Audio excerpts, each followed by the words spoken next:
ऊपर थोड़ी सी कड़ी लगी तो उसका मुंह चाटने लगा।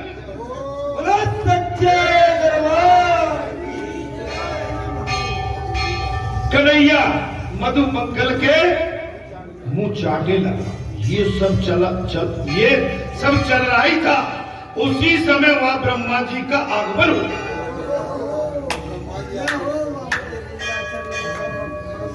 भगवान की ये अपार लीला वृंदावन जमुना के घाट पर अपने सहपाठी बाल गोपालों के साथ भगवान अपनी लीला कर रहे थे। महाराज उसी समय ब्रह्मा जी आ गए। क्या आगे महाराज? ब्रह्मा जी आ गए। कन्हैया मधुमंगल तेरे पिता तपस्वी ब्राह्मण। उसी समय ब्रह्मा जी आए। कन्हैया कह रहा था मधुमंगल तेरे पिता तपस्वी ब्राह्मण। और उसी समय कन्हैया अपने मित्र मधुमंगल से कह रहा है, मित्र तेरे पिताश्री तपस्वी ब्राह्मण है, सो तेरी झूठी कड़ी मेरी बुद्धि को सुधार दे।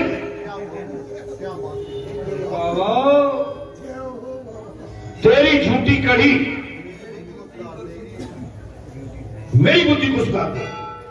श्री कृष्ण बालक के साथ बालक, भोगी के साथ भोगी, और योगी के साथ योगी, और ज्ञानी के साथ ज्ञानी है।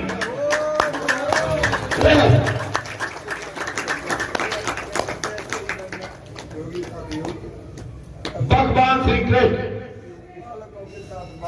बालकों के साथ बालक, और भोगी के साथ भोगी, और योगी के साथ योगी, और ज्ञानियों के साथ ज्ञानी। जैसे हमारे पंडित जी बन जाते, सब में मिक्स हो जाते। पंडित जी के साथ भी यही लगा हुआ है कि सबको अपने निजी दिखते।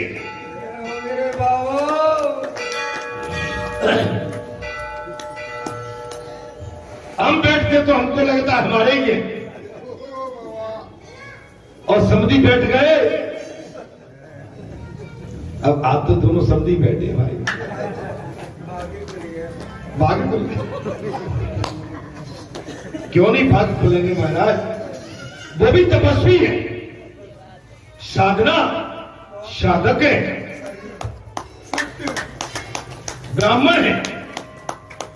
बालक ब्रह्म ज्ञान की बातें समझ नहीं सकते, अतः उनका मन खाने पीने की बातों में, माखन चोरी लीला आदि में रहते हैं। वे बालक के मित्र बनकर, वे बालकों के मित्र बनके महाराज अनायास ही ब्रह्म अनुभव कराते रहते और फिर जैसी बातें करने लगे। बालकों के साथ बालक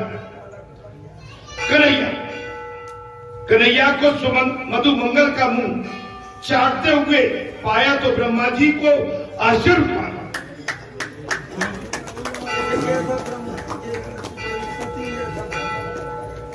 कन्हैया को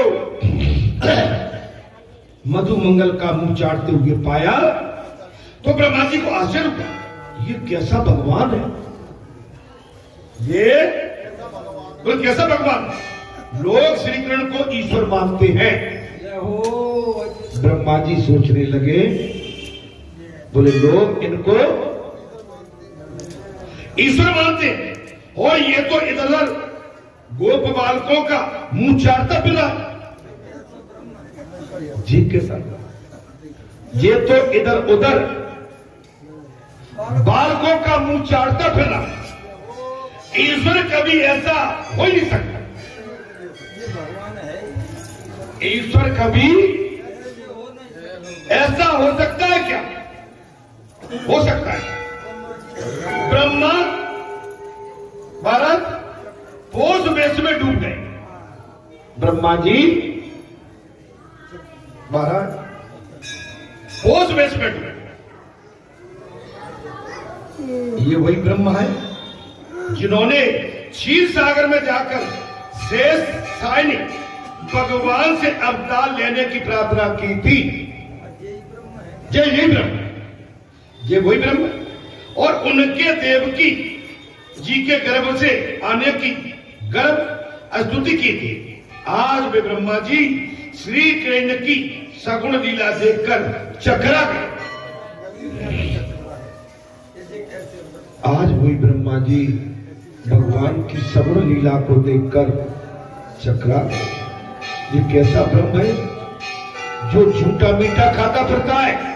कैसा भगवान? सगुण ब्रह्म की चित्र विचित्र लीला को देखकर ब्रह्मा जी सरीखे भी असमंजस में पड़ गए।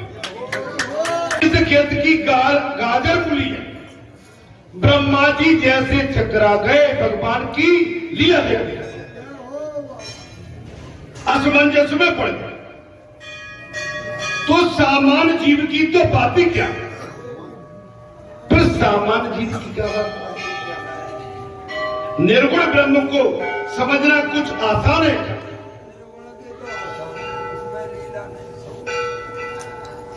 निर्गुण ब्रह्म को समझना कुछ आसान है, किंतु सगुण ब्रह्म की लीलाओं का पार पाना असंभव, बड़ा कठिन। तुलसी बाबा ने कहा है, निर्गुण रूप सुलभ अति सगुण जाने को। ब्रह्मा जी ने परीक्षा लेने की सोची कि वो कैसे ईश्वर है या कोई साधारण देव या मुझ जैसी सृष्टि बना पाए तो मैं मानूंगा ये कृष्ण ईश्वर है।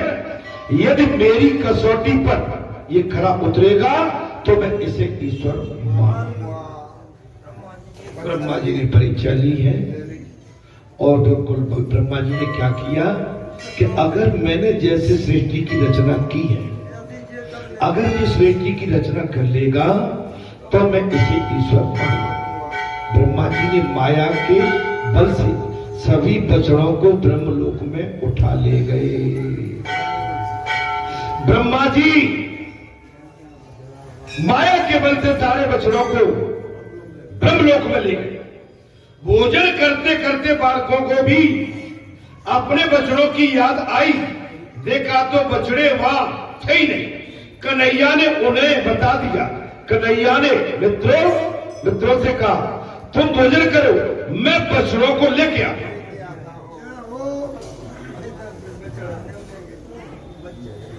तुम भोजन करो, मैं बछड़ों को लेके आता। श्री कृष्ण बछड़ों को ढूंढने चले। इस प्रसंग में एक और भी रहस्य की बात है। जब तक बच्चे भगवान को हरि दृष्टि में रखकर भोजन करते रहे थे तब तक उन्हें आनंद मिला, किंतु बछड़ों की चिंता होते ही विषय में उनका मन जा लगा। तो महाराज ब्रह्म बछड़ों को उठा ले गए और ईश्वर से दूर हो गए। बच्चों को भी उठा ले गए ब्रह्मा जी ईश्वर से। कन्हैया को ढूंढने के लिए दूर जाना पड़ा। गोप बालक ब्रह्मा के अधीन हो गए और ब्रह्मा की माया के अधीन हो गए। ब्रह्मा भी काल का एक रूप है। ब्रह्मा भी काल का एक रूप है। सांसारिक विषयों की और महाराज मन गया नहीं कि जीव को ब्रह्मा काल पकड़ लेता। अगर संसार रूपी माया पकड़ जाल में जीव फंसा तो ब्रह्म काल उसे पकड़ लेता है। भोजन करते समय यदि दृष्टि भगवान की ओर रहेगी तो भोजन भी भजन हो जाएगा। भोजन करते समय जीव की दृष्टि भगवान में बनी रहेगी तो आपका भोजन पाना भी ब्रह्म हो जाएगा। भोजन अतिशय स्वादिष्ट न होना चाहिए। स्वादिष्ट अधिक होगा तो भरपेट खाया जाएगा।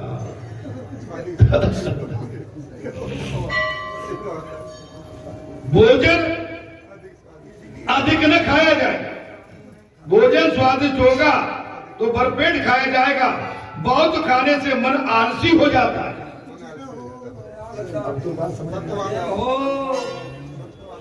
बालाजी की सब्जी ज्यादा प्रिय वैसे ही मैं तो हंस रहा हूं, तो प्रसाद है। स्वादिष्ट स्वाद रहित भोजन होगा तो मात्र भूख के लिए ही खाया जा सकता। अगर ज्यादा स्वादिष्ट नहीं होगा तो केवल पेट की भूख बजाने के लिए भोजन खाया जा सकता है। जिसे परमात्मा को भजन करना है उसे आलसी नहीं बनना चाहिए। अब तो सही लगी बात, भगवान का किसी भजन करना, यहां रहते हुए, मंदिर में रहते हुए आलस की आवश्यकता बिल्कुल नहीं है। नींद, आलस को भाव, अरे कहां फंस गए, घर रहते तो सो जाते, क्या करें, फिर होगा जी, अरे ना, बोले जी तो अब आए, नहीं जी आए बेचारे जी, अब आए, अब 4 बजे के बैठे, तो भाई हमारी जो ड्यूटी है 1-1:30 बजे तक की, इसमें कितने आए कितने जाए, हम तो अपना काम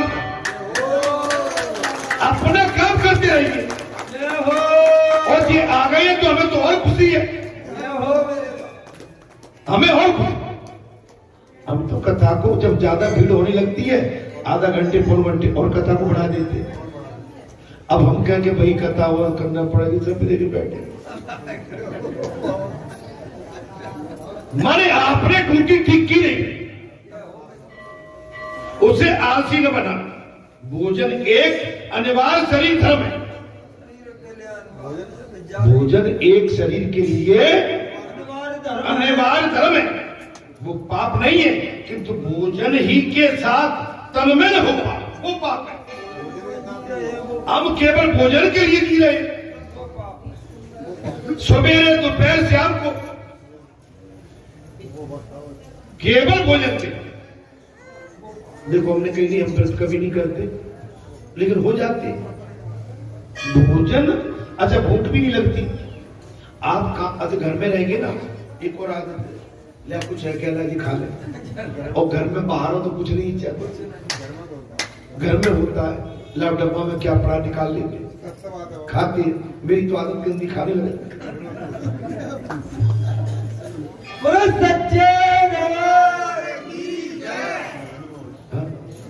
अब जब बाहर हो ना, कहीं नहीं, बढ़िया स्वस्थ मस्त एकदम। मेरा आपसे जी अनुरोध है, मैं तो अपनी कह रहा हूं कि घर में डब्बे में हाथ डालता रहता हूं, डब्बा मुझे पता नहीं कौन सा डब्बा कहां रखा, अब मुझे अपने लिए कहना पड़ता है। अगर आप में कहूंगा तो बुरा मान जाओगे नहीं। स्थिति वो है हमारे पास। तो अब हमारे घर में कभी बात हो जाती है, बोले चाय बोले, अच्छा बोले हम नहीं रहते उस दिन तो बढ़िया सीताराम में पिला दे बना के। मैंने उस दिन सीताराम तो पीने हमारी भी साथ में इच्छा होगी, इसलिए बनाना पड़ती है। भाई सीताराम को तो जो पिलाई जाती है कि हमको खुद को पीना है। अब सीताराम से तो नहीं कहेंगे बना दे तू, सीताराम से कहना मरना है क्या? अरे हमारी बनाई भाई, अगर सीताराम पिए तो बड़ा आनंद।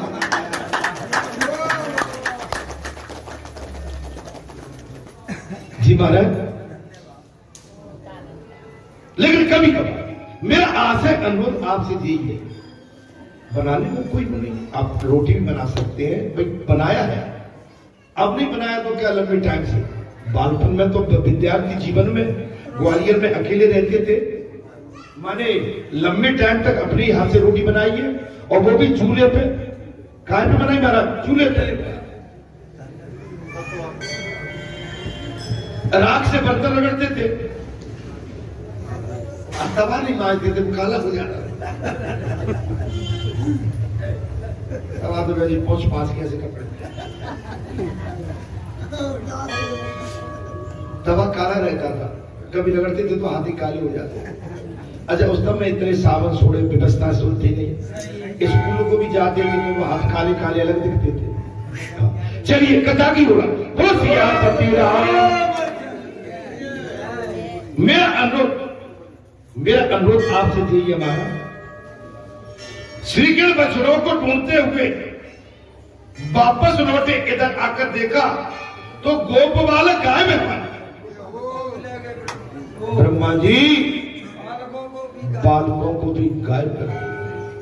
श्री कृष्ण समझेगा कि ये ब्रह्मा जी की करतूत है। भगवान श्री कृष्ण जान गए ये ब्रह्मा की करतूत है और ब्रह्मा जी मेरा परीक्षा लेना चाहते हैं। ब्रह्मा जी शायद भूल गए कि मैं भी उनका दादा हूं।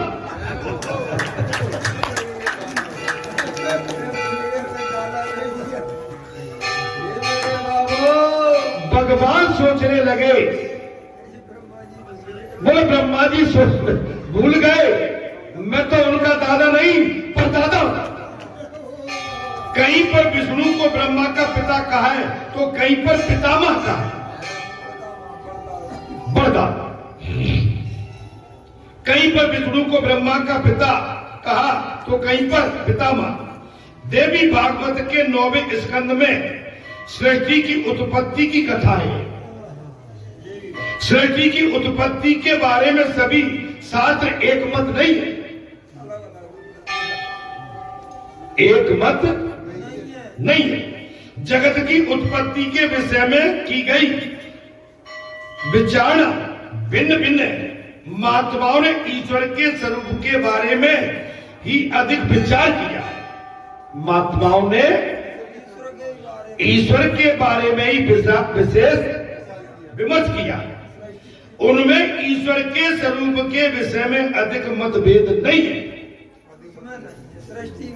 सृष्टि में है, लेकिन ईश्वर के विषय में महात्माओं की दृष्टि में कोई भी मतभेद नहीं है।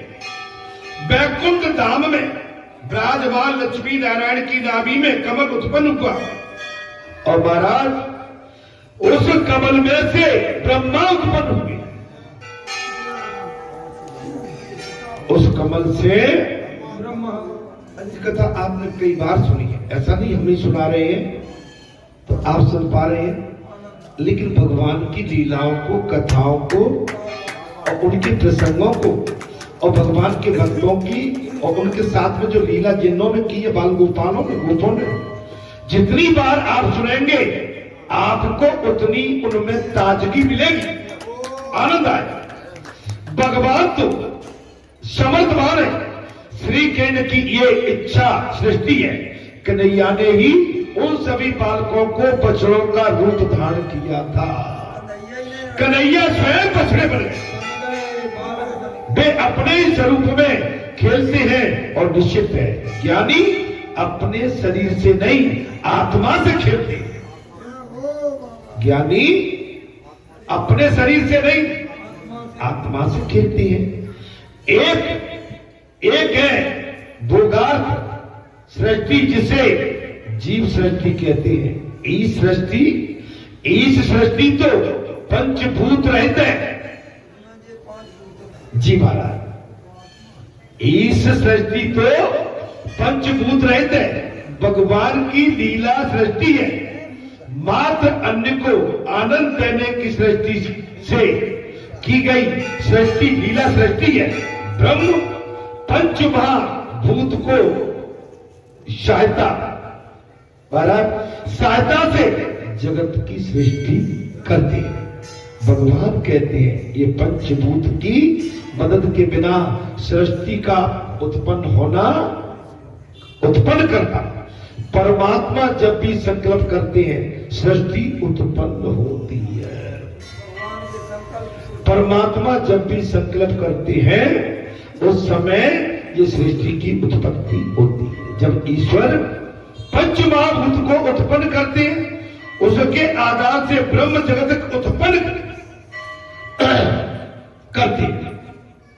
पंचभूत को उत्पन्न करते हैं तब उनके आधार से ब्रह्मा जगत उत्पन्न करते हैं। ब्रह्मा जी क्या करते हैं? जगत उत्पन्न करते हैं। द्रौपदी को साड़ी कौन सी मिल गई थी? इसमें बात आ गई महाराज। बोले द्रौपदी को साड़ी कौन सी मिल गई? जब स्वयं कृष्ण ही उनके वस्त्र के रूप में उन्हें प्राप्त हो।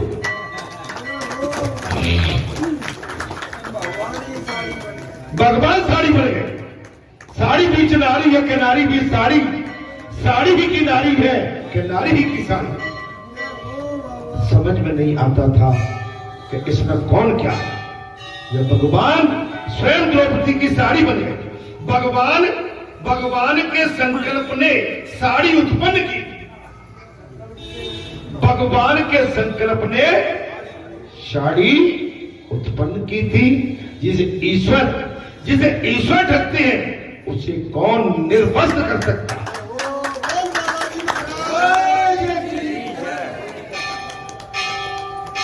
जिसे ईश्वर ढकते हैं उसे निर्वस्त्र कौन कर सकता। ये तो श्री कृष्ण का संकल्प था, लीला था। वैष्णव ब्रह्म के मानवाद में विश्वास रखते हैं और वेदांती महाराज विवर्तवाद में जगत गुरु शंकराचार्य का ये विवर्तवाद है। ये जगत मिथ्या है, असत्य है। इसके अधिनिष्ठा सत्य होने के कारण ये जगत सत्य रूप भाससाम होता है। वस्तुतः ईश्वर तो एक है, ईश्वर एक ही परमात्मा अनेक रूप धारण करते हैं, किंतु उनके वे स्वरूप सत्य नहीं है। अविद्या के कारण असत्य और जगत सत्य आभासित होता है। अर्थात जी महाराज, जैसे फिल्म में तो हमने देखा है कि हनुमान जी लंका को जला रहे हैं, चित्र में देखा है हनुमान जी लंका को जला रहे थे, किंतु पर्दे का तो एक धागा ही जल नहीं पाता, क्योंकि वो तो आभास है। आभास तो पर्दे में क्या दिख रहा है? क्या वो कपड़ा लगा था पर्दा का जला नहीं, आभास हो रहा है महाराज। चित्र नहीं, पर्दा सत्य है। चित्र नहीं, पर्दा सत्य, अधिष्ठान सत्य है। ब्रह्म स्वरूप फलक सा है और जगत चित्र सा है। माया के कारण ये सब दिखाई दे रहा है महाराज। महाप्रभु कहते हैं कि ब्रह्म निर्विकार है। महाप्रभु कहते हैं कि ब्रह्म निर्विकार है। फिर भी ब्रह्म का परिणाम तो होता, फिर भी ब्रह्म का परिणाम तो होता है। और दोनों सिद्धांत सत्य है। श्री कृष्ण सत्य है और उनके कारण ही लाठी का वास होता है। ब्रह्म निर्विकार रहते हुए भी विकारी होते हैं। परमात्मा से मिलने की गाय की भी इच्छा थी, परमात्मा से मिलने की गौ माताओं की भी। सो कृष्ण ने बछड़े का रूप धारण किया, इसलिए भगवान श्री कृष्ण ने बछड़े का रूप धारण किया। असली बछड़े तो ब्रह्मलोक में थे, ब्रह्मा जी ले गए। असली बछड़े कहां थे? ब्रह्मलोक में। जिन बछड़ों ने स्तनपात छोड़ दिया था वे सभी आज स्तनपात कर रहे हैं। गाय भी बड़े बड़े बछड़ों को स्तनपात करा रहे, बड़े बड़े। वो भी दोबारा वो गाय जो कहती थी एक बार कन्हैया जैसा पुत्र हमारा भी स्तनपान आनंद आया। वो दृश्य देखकर बलराम को पहले आश्चर्य हुआ है, किंतु उन्होंने अंतर्मुख होकर देखा तो पाया कि वे सब बछड़े तो श्री कृष्ण के रूप है। ये लीला देखकर बलराम जी को बड़ा आश्चर्य हुआ है। लेकिन इसके बाद जब भगवान बलराम जी ने देखा कि हमारा अंतर्मुख होकर बोले ये तो बछड़े स्वयं कृष्ण बने हुए हैं। जिन वृद्धा गोपियों को श्री कृष्ण से मिलने की इच्छा थी उनके साथ आज श्री कृष्ण ने गोपबाल लीला की और गोपियां अपने बाल गोपी कन्हैया को उठाकर गले से लगा रही।